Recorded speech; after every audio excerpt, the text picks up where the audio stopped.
হেই, কি অবস্থা সবার? আশা করি আপনারা সবাই ভালো আছেন। ওয়েলকাম সবাইকে। আজকে আমরা জাভাস্ক্রিপ্টের ভেরিয়েবল নিয়ে কথা বলবো। জাভাস্ক্রিপ্টের ভেরিয়েবল কিভাবে ডিক্লেয়ার করতে হয়, জাভাস্ক্রিপ্টে ভেরিয়েবলে ভ্যালু কিভাবে অ্যাসাইন করতে হয় এবং লাস্ট সেই ভেরিয়েবলকে কিভাবে রিড করতে হয়। জাস্ট এটাই আমরা আজকে দেখবো। সো চলুন শুরু করি। জাভাস্ক্রিপ্টে সাধারণত তিনটা সিনট্যাক্স ইউজ করে একটা ভেরিয়েবলকে ডিক্লেয়ার করা যায়। একটা হচ্ছে var কিওয়ার্ডের মাধ্যমে, একটা let কিওয়ার্ডের মাধ্যমে, আর একটা হচ্ছে const কিওয়ার্ডের মাধ্যমে। মূলত তিনটা কিওয়ার্ড ইউজ করে একটা ভেরিয়েবলকে ডিক্লেয়ার করতে হয়।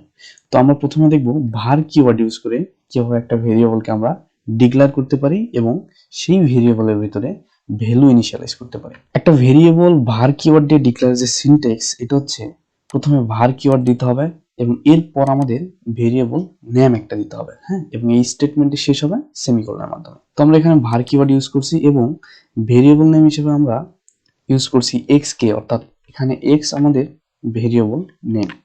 এরপর আমরা স্টেটমেন্টটিকে শেষ করেছি সেমিকোলনের মাধ্যমে। সো এইটা হচ্ছে একটা ভেরিয়েবল ডিক্লারের প্রসেস বা সিনট্যাক্স। এখন এই x এর ভিতরে আমরা কিভাবে ভ্যালু অ্যাসাইন করব? তো একটা ভেরিয়েবলের ভিতরে ভ্যালু অ্যাসাইন করার জন্য প্রথমে সেই ভেরিয়েবলটাকে লিখতে হয় এবং মাঝখানে একটি ইকুয়াল সাইন দিতে হয়। এরপরে সেই ভ্যালুটাকে অ্যাসাইন করতে হয়, হ্যাঁ, এবং প্রত্যেকটা স্টেটমেন্ট যেহেতু শেষ হয় সেমিকোলনের মাধ্যমে, সেহেতু এই স্টেটমেন্টও শেষ হবে সেমিকোলনের মাধ্যমে। তো এইটা হচ্ছে আমাদের একটা ভেরিয়েবলকে ডিক্লেয়ার করা প্রসেস। এবং সেকেন্ড যে লাইন, এইটা হচ্ছে আমাদের একটা ভেরিয়েবলের ভিতরে ভ্যালু অ্যাসাইন করার প্রসেস। সো সাধারণত জাভাস্ক্রিপ্টে আমরা একটা ভেরিয়েবলের ভিতরে দুই রকমের ভ্যালু অ্যাসাইন করতে পারি। একটা হচ্ছে নাম্বার টাইপ ভেরিয়েবল, যেমন নাম্বার টাইপ ভ্যালু, যেমন 0 থেকে 9, 10, 11 বা যে কোনো নাম্বার টাইপ হইতে পারে আর কি, হ্যাঁ। তো কোনো একটা ভেরিয়েবলের ভিতরে নাম্বার টাইপ ভ্যালু স্টোর করার জন্য আমাদেরকে ইকুয়াল সাইনের পরে জাস্ট ভ্যালুটা লিখলেই হয়, হ্যাঁ।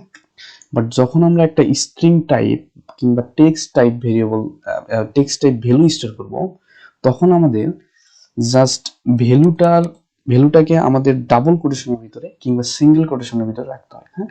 এটা হচ্ছে স্ট্রিং স্ট্রিং এর ক্ষেত্রে শুধুমাত্র প্রযোজ্য। তো এটা আমাদের জাভাস্ক্রিপ্টে var কিওয়ার্ডের মাধ্যমে একটা ভেরিয়েবলকে ডিক্লেয়ার করা এবং ভ্যালু ইনিশিয়ালাইজ করার প্রসেস। বাট এই কাজটাই আমরা জাস্ট একটা লাইনের মধ্যেই সম্পূর্ণ করতে পারি, অর্থাৎ এক লাইনের মধ্যে ডিক্লেয়ার এবং ওই লাইনেই সেই ভেরিয়েবলের ভিতরে ভ্যালু অ্যাসাইন করতে পারি আমরা, হ্যাঁ। তো এইটা হচ্ছে আমাদের এটা সিনট্যাক্সটা। প্রথমে var কিওয়ার্ড ইউজ করতে হবে, প্রথমে var কিওয়ার্ড ইউজ করতে হবে এবং এরপর একটা ভ্যালিড ভেরিয়েবল নেম দিতে হবে, হ্যাঁ। ভ্যালিড ভেরিয়েবল নেম কি, এটা আমরা একটু পরেই দেখব।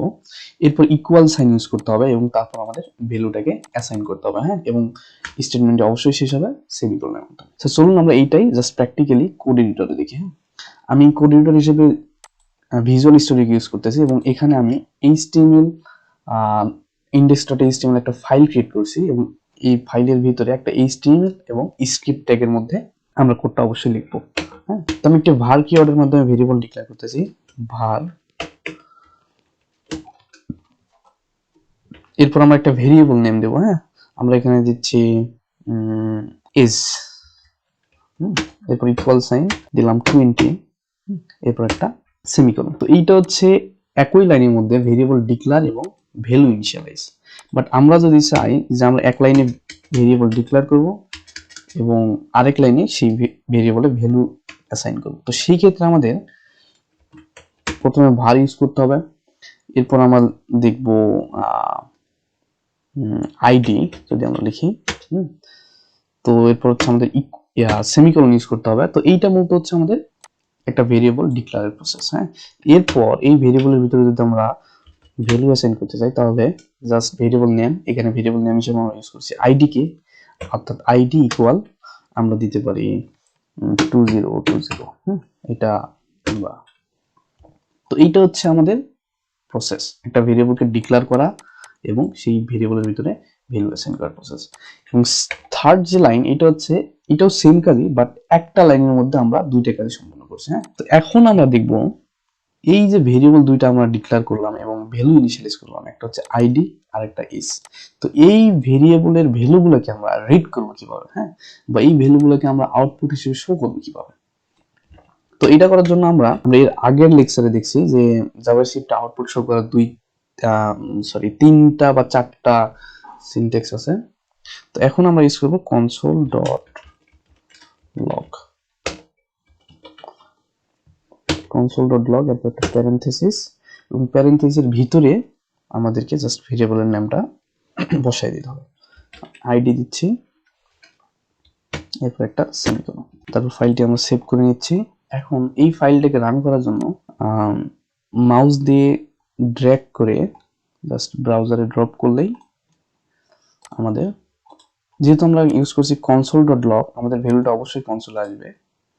এবং ইন্সপেক্টে যাওয়ার পর আমরা যদি কনসোলে আসি তাহলে আমরা দেখতে পাচ্ছি 2020, হ্যাঁ, অর্থাৎ আইডিটা ভিতরে আমাদের 2020 নামে একটা ভ্যালু আছে, জাস্ট এই ভ্যালুটা এখানে আমরা আউটপুট হিসেবে পাইছি। তো এরপর আমরা দেখব এজ নামক যে ভেরিয়েবলটা, এইটাকে কিভাবে আমরা রিড করতে পারি। console.log, এরপর ব্র্যাকেটের ভিতরে জাস্ট ভেরিয়েবলটা ডিক্লেয়ার করে দিয়া বসাই দেব আমরা। ফাইলটি সেভ করলাম এবং এখানে এসে যদি আমরা রিফ্রেশ করি তাহলে আমরা দেখব একটা হচ্ছে 2020 আর একটা হচ্ছে 20, হ্যাঁ, এখানে দুইটা ভেরিয়েবল, একটার ভ্যালু 2020 আর একটার ভ্যালু জাস্ট 20। এখন আমরা আরো যে দুইটা কিওয়ার্ড আছে, একটা হচ্ছে লেট আর একটা হচ্ছে কনস্ট, হ্যাঁ, এই দুইটা কিওয়ার্ড দিয়েও সাধারণত আমরা ভেরিয়েবলকে ডিক্লেয়ার করতে পারি, বাট এই দুইটা দিয়ে কিভাবে ডিক্লেয়ার করতে পারি এটা আমরা, তো var ভেরিয়েবল ডিক্লেয়ার করার মতোই প্রসেস, হ্যাঁ। আমরা প্রথমে এখানে লেট দিব, অর্থাৎ লেট কিওয়ার্ডের মাধ্যমে যখন ভেরিয়েবল ডিক্লেয়ার করব, এরপর একটা ভেরিয়েবল নেম দিব আমরা। তো এখানে আমরা দিতে পারি নেম দিলাম আমরা, হ্যাঁ। তো এর আগে আমরা একটা ভেরিয়েবলের ভিতরে সবগুলা যে দুইটা ভ্যালু অ্যাসাইন করছি, দুইটাই কিন্তু নাম্বার টাইপ, হ্যাঁ, যার কারণে আমাদের ডাবল কোটস ইউজ করতে হয়নি। বাট যখন আমরা হচ্ছে স্ট্রিং টাইপ ভেরিয়েবল ইনিশিয়ালাইজ করব বা অ্যাসাইন করব একটা ভেরিয়েবলের মধ্যে ভ্যালু, তখন আমাদের অবশ্যই ডাবল কোটেশন ইউজ করা হবে। সো যেহেতু আমি একটি নেম দিচ্ছি ভেরিয়েবল, অর্থাৎ নাম, যে কোনো মানুষের কিংবা প্রাণীর নাম অবশ্যই একটা স্ট্রিং টাইপ, সেহেতু আমাদের ডাবল কোটেশন ইউজ করা লাগবে। এবং আমি দিচ্ছি শাকিয়াজ্জামান, সরি আমার চাপ পড়ে গেছে, শাকিয়াজ্জামান, হ্যাঁ, এরপর অবশ্যই স্ট্রিং ইংলিশে যাবে সেমিকোলনের মাধ্যমে। তো এটা এরপর আমাদের এটাকে অ্যাক্সেস করব আমরা কিংবা আউটপুটে শো করব console.log ইউজ করে, console.log নেম। ব্রাউজারে এসে আমরা যদি ফাইলটিকে রিফ্রেশ করি পেজটাকে, তাহলে আমাদের শাকিয়াজ্জামান। তো একইভাবে আমরা কনস্ট কিওয়ার্ড ইউজ করে ভেরিয়েবল ডিক্লেয়ার করতে পারি এবং ভ্যালু ইনিশিয়ালাইজ করতে পারি, জাস্ট লেটের জায়গায় কনস্ট ইউজ করতে হবে, হ্যাঁ, সেম। তো এখন আমরা যদি এখানে কি করছি, এখানে হচ্ছে কনস্ট কিওয়ার্ড দিয়ে একটা ভেরিয়েবল ডিক্লেয়ার করছি, ভেরিয়েবলটার নাম হচ্ছে নেম ভেরিয়েবল এবং ভেরিয়েবলের ভিতরে ভ্যালু হচ্ছে শাকিয়াজ্জামান, হ্যাঁ, এটা একটা স্ট্রিং টাইপ, যার কারণে আমরা ডাবল কোটেশন ইউজ করছি। বাট যদি আমরা নাম্বার টাইপ কোনো ভ্যালু অ্যাসাইন করতে চাইতাম তাহলে আমাদেরকে ডাবল কোটেশন ইউজ করা লাগতো না। তো এটা আমরা আউটপুট হিসেবে দেখি সেম, হ্যাঁ, আউটপুট দেখা যাচ্ছে শাকিয়াজ্জামান। অর্থাৎ আমরা var কিওয়ার্ড দিয়ে, লেট কিওয়ার্ড দিয়ে এবং কনস্ট কিওয়ার্ড, এই তিনটা কিওয়ার্ড দিয়ে একটা ভেরিয়েবলকে ডিক্লেয়ার করতে পারি। বাট অবশ্যই এই তিনটার মধ্যে কিছু ডিফারেন্স আছে, এই ডিফারেন্সগুলো আমরা নেক্সট টিউটোরিয়াল দেখব। So thank you, please subscribe my channel and hit the like button.